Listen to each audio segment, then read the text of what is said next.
hatrany ny fahasoavan'i Jesosy Kristy Tompontsika. Amen. Andeha hiaraka hivavaka isika.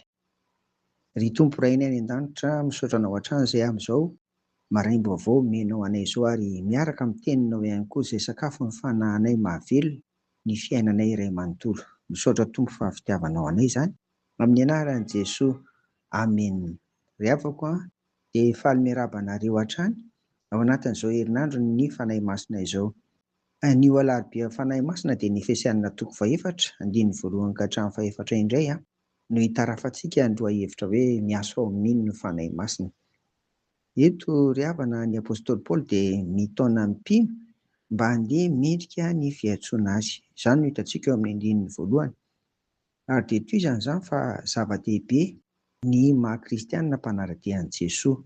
Manana ny toetra mampiavaka azy ny mpino, tsy inona akory fa be fanetretena, manana fahalemem-panahy ary maro-poka mifandefitra amin'ny fitiavana. Hitantsika eo amin'ny andininy faharoa izany. Raha hanana mpino ary iainana isan'andro ireo, indrindra fa ao amin'ny fiangonana ry havako, dia tsy hisy mihitsy ny fisaratsarahana, na dia misy aza ny tsy fitovin-kevitra sy ny tsy fitovim-pijery.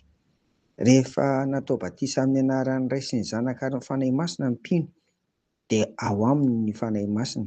Ary io fanahy masina io no mampiray mpino tsirairay, na iza izy na iza, na lahy na vavy, na kely na lehibe, na inona asany sy andraikiny eo amin'ny fiarahamonina sy ny firenena ary indrindra ao amin'ny fiangonana.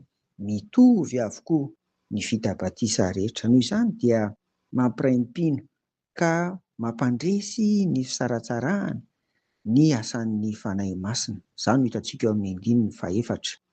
Tandremo ry havana ny fizaozahoana sy ny havinavina ary ny firehariana fa mampisaratsaraka ireny. Amen. Andeha ary hivavaka isika.